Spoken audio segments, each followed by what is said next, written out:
So, back to the Lost Supper. I don't want to get off track. Saeed was next. I don't know. I think, Saeed, like, in the idea of whatever happened, happened, and if, this blowing of Jughead at the hatch doesn't change anything. I'm not saying that I believe that it doesn't change anything. I do. But in the idea of whatever happened, happened, and they always cause the incident and they're not actually changing anything, I unfortunately think Saeed is going to be the first major cast casualty of the final season. And I'm only basing that on Faraday's theory of whatever happened, happened. So, Saeed went back, he shot Ben, turned Ben into another. He played his role, man. Sorry. I love you, Saeed. Your curly hair and your long fingernails, but, I think you're the first casualty. So, that's all I'm going to say about Saeed right now. So, Kate. Yes. Kate. I think we're going to see a lot of parallels with Kate and Ben this year. She was kind of getting buddy-buddy with Ben's dad. Kate's the reason Ben survived. So, paralleling with Saeed, if whatever happened, happened, then maybe there's this kinship between Kate and Ben that is going to unfold in the final season. She is the one that took Aaron, as I was prelating to with Claire a little while ago. So, I don't know. There's a weird kind of triangle forming right there, I think, between Kate, Ben, and Claire. So, keep an eye out for that one. Sawyer. Yes. Sawyer. Definitely Damon Lindelof's homage to Han Solo. I think Sawyer's actually going to go through kind of the weirdest character development this year. I'm going to say that he's going to be very lost, no pun intended, but the show was brilliantly named. I think Sawyer's going to be very lost this last season. So you're going to see a lot of subplot character development with Sawyer. He's going to have to choose sides. If Juliet survives, there's that dynamic that had formed during the Dharma Initiative. Kate's back. We've already seen the twinkle in the eye between the two. So, yeah, I think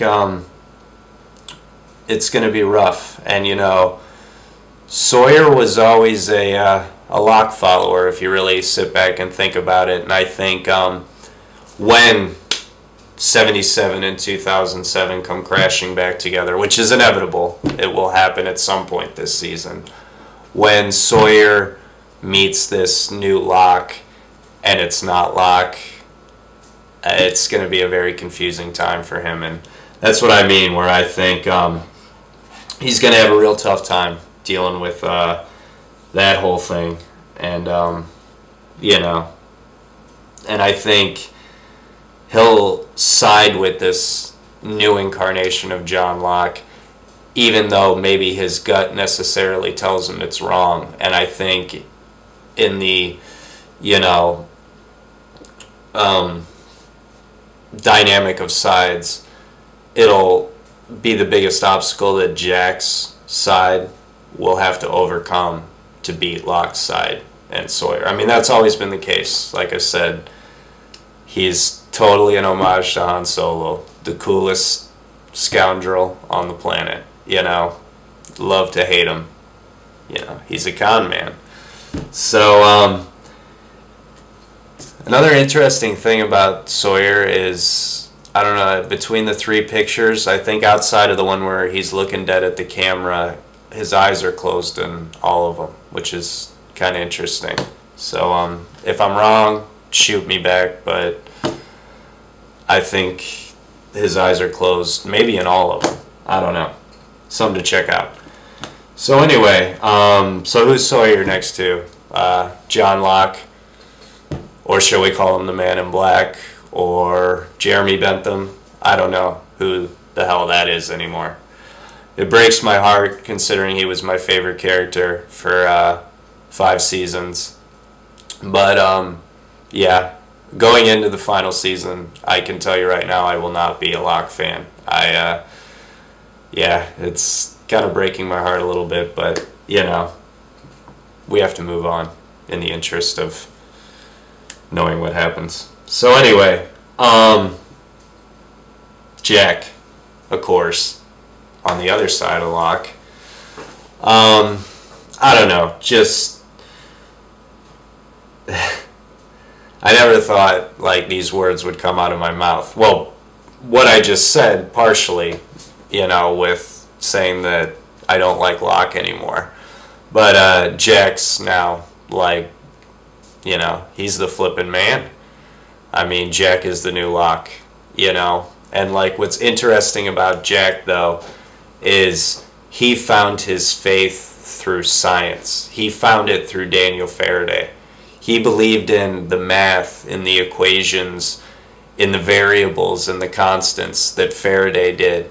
So Jack found that faith in science. And I think there's some resonating qualities to that thought, you know, that really hits home personally with me. Not to get too weird or preachy or anything, but you know, the idea of science versus faith head on is, you know, the chicken and the egg, you know, but I think, you know, the idea of science, you know, and faith kind of coming together to kind of an equilibrium type state, I think that's a little bit more plausible, you know, in this day and age, in this society, in this time that we live in. And I think that's what's going to be important with Jack. You know, I think he's the new Locke because when these two times collide again, and it's going to be a different Locke versus a different Jack, you know, we're going to see a complete shift in, you know, the way that Jack leads his people versus the way this new Locke is going to lead his people. It's going to be really interesting. It's going to be very fun. And I think to harp back to Jack's tattoo, I think, you know, they slapped it in our face to begin with, and you know, we were just too caught up in Locke and the button back in those days to realize that, you know, he walks with us, but he isn't one of us. It's true. So, you know, and of course, you know, there's lots of plays on names, but his in particular, you know, Shepherd, I think, kind of says it all, you know. But, yeah.